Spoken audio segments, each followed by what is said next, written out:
watching E.T.N, where we don't do news, we just talk entertainment. Share and subscribe. Hey guys, welcome to Entertainment Talk Nation. This is Rob. This video, we're going to do our next review for tonight's episode of The Flash. Tonight, as of the recording of this video, and the cat's out the bag. The cat is out the bag. Great work by Joe and Cisco, as well as The Flash and aka Barry Allen and E.T.N, who were dealing with a metahuman that was such a nuisance. I really liked the villain this week. What a nuisance, and boy was he looking weird at the end, huh? Like on some old alien, and oof. It's a little grotesque, but a very, very good episode. You know, this villain caused a lot of issues, and it's amazing that Flash and Eddie working together.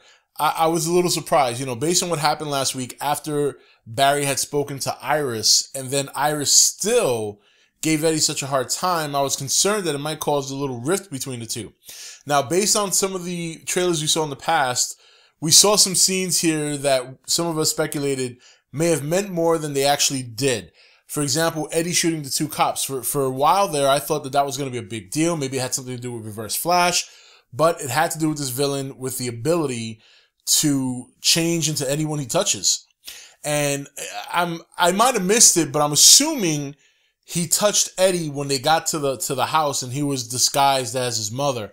So that had to be it, because he definitely didn't do it while they were running. And I like the little crossover, you know, with Cisco and Joe going over to Starling City and working with Captain Lance as well. Well, not really working with Laurel, but she was there. But the great thing about that, and this is why when they cross this over, it's just so cool. You know, Joe may have helped Captain Lance get over his anger against his daughter. You know, the little chat they had in regards to the relationship with Joe and Iris, and Joe using that to kind of compare and contrast what's going on with Laurel and Captain Lance. And hopefully we'll see that, you know, rectified soon on the Arrow. Maybe not tomorrow's episode. You know, that looks like it's going to have a lot to do with Oliver and Thea, but hopefully before the season's end. And did anyone crack up, you know, towards the end when Laurel gave Cisco, I guess, a picture? I guess that was part of the deal for him. He was like, yeah, I'll upgrade your tech.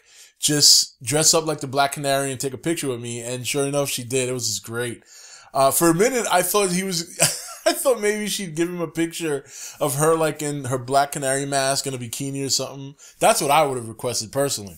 But anyway, that's just me. Or maybe more. Who knows? She wanted the tech pretty badly. I would have pushed the envelope. Anyway. But yeah, flipping back over to Central City. So yeah, this Hannibal character was a nuisance. And the biggest concern for me throughout the episode was when they were earlier speculating the possibility that if he touched Barry, he could get Barry's powers. And I thought to myself, wow, that's going to be a headache for Barry. And I really thought they were going to go that route, because the other thing I thought was, wow, if they do that, this is going to be an opportunity for Barry to maybe practice, you know what I mean? Get some hands-on experience of what it's like to deal with another speedster. Because Reverse Flash has dealt with the Flash already.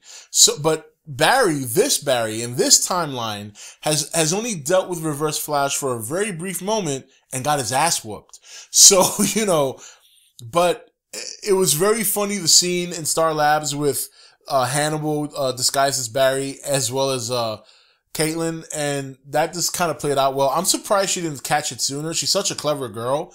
I think she started to pick up on it right around the time that Iris got there, and I guess Iris kind of screwed things up, because she easily could have played it off and just grabbed the serum and boom, hit him with it. So, and this is interesting now that Cisco was able to find Eobard's, I guess I can call him Eobard now, the cat's out the bag. But anyway, Dr. Wells. I found Dr. Wells' little lab, or little section in the lab where he keeps his secret, the Reverse Flash suit, the future newspaper that has the Flash missing. Now Barry has seen that. Is that going to affect the timeline? You know, we remember a couple episodes ago, Dr. Wells was always telling Barry, hey, you can't mess with this, and there's certain things you shouldn't know because it can disrupt the timeline. Well, Barry knows that in the year 2024, the month of April, he vanishes. He goes missing. So how is that going to affect their current timeline or potentially a future that's about to come? Interesting stuff. And now, that scene with Joe and Dr. Wells at the very end at the precinct, I was kind of getting the idea that I think he knows what's going on. Thawne knows what's going on. He's getting an idea that something's not right. When you see everybody, hanging out, like Cisco and Joe going to Starling City for what? And that Eobard knows that that's where he killed Dr. Wells. So he looks at that. Caitlin can't lie for shit. She can't. She gives it away. So she's acting funny. Barry gave him an attitude problem a couple of episodes ago.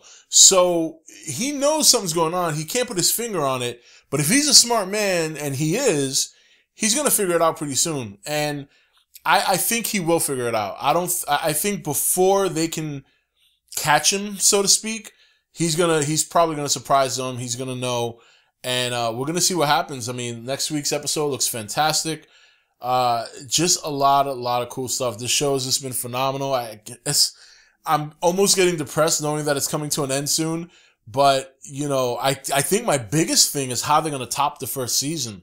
But just a great episode. It was just well balanced between Cisco and Joe in Starling City, interacting with the Lances, and obviously Eddie and Barry working together. And then Eddie, kind of maintaining his integrity while still kind of lying to Iris. He confessed to her that he's working with the Flash, but did not sell Barry out. A decent balance. And finally, Iris did not get on my nerves. It's unfortunate that it took him almost going to jail for life for her to come around. I mean, really? So, but nonetheless, they're at peace. She's back home. All is well. And we'll see what happens next week. This is Rob signing off for E.T.N, where we don't do news, we just talk entertainment. Take it easy. Thank you for watching E.T.N. Don't forget to comment, share, and subscribe. Join the nation's Facebook page to meet other subscribers or visit E.T.N's Facebook page and Twitter page. Links for all are in the description.